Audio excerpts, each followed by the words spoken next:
Potassium, magnesium, fibre, vitamin A, C, K এবং প্রয়োজনীয় পুষ্টিতে সমৃদ্ধ শসা আমাদের শরীরের একাধিক স্বাস্থ্য সুবিধা প্রদান করতে পারে।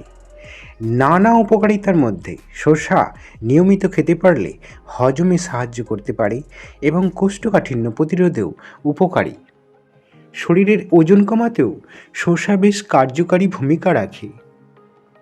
শসা পটাশিয়াম, ম্যাগনেসিয়াম এবং ডায়েটরি ফাইবারের একটি ভালো উৎস হওয়ায় আমাদের শরীরের রক্তচাপ নিয়ন্ত্রণে সাহায্য করতে পারে এবং হৃদরোগের ঝুঁকিও দূরে রাখে।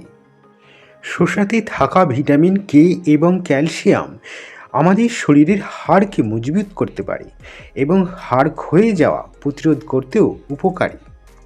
শসা আমাদের দেহের ক্যান্সারের ঝুঁকিও কমাতে সাহায্য করে। ত্বকের যত্নে শসা বিশেষভাবে উপকারী। এই শসার রস আমাদের দেহের ত্বকে লাগালে ত্বক হয়ে ওঠে কোমল ও উজ্জ্বল। শসাতে প্রদাহ বিরোধী বৈশিষ্ট্য রয়েছে, যা প্রাকৃতিকভাবে ত্বককে নানাভাবে সুরক্ষা দেয় এবং বলিরেখা দূর করে, ত্বক সুস্থ রাখে। শসা চোখের চারপাশে সূক্ষ্ম ত্বকের সুরক্ষায় জনপ্রিয়। নিয়মিত এবং পরিমিত সেবনে ডার্ক সার্কেল প্রতিরোধ করতে সাহায্য করে। শসায় আছে প্রাকৃতিক অ্যান্টিঅক্সিডেন্ট ও সিলিকা, ত্বককে পুনরুজ্জীবিত করে এবং শসার টুকরো চোখের উপর লাগালে শীতল অনুভূতি প্রদান করতে পারে।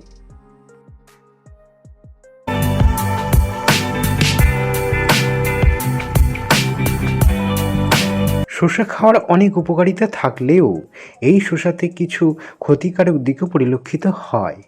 শসা বেশি খেলে শরীরের ইলেকট্রোলাইটের ভারসাম্য নষ্ট হতে পারে। বেশ কিছু শসাতে তিক্ত স্বাদযুক্ত যৌগ থাকে, যা খুবই বিষাক্ত।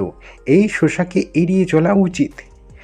শসা ভিটামিন সি, সিলিকা, পটাশিয়াম, ম্যাগনেসিয়ামের মতো খনিজ পদার্থ সমৃদ্ধ। বেশি শসা খেলে এক কথায় অত্যাধিক ভিটামিন সি, যা ফ্রি রেডিক্যাল বৃদ্ধিকে উৎসাহিত করতে পারে। অতিরিক্ত পটাশিয়াম কিডনির কার্যকারিতাকেও প্রভাবিত করে। শসাতে যাদের অ্যালার্জি আছে তাদের শসা এড়িয়ে চলাই ভালো। ফ্রেন্ড, এই ভিডিও ভালো লাগলে লাইক দেবেন। এই রকমই ভিডিও দেখতে চ্যানেলটি সাবস্ক্রাইব করবেন।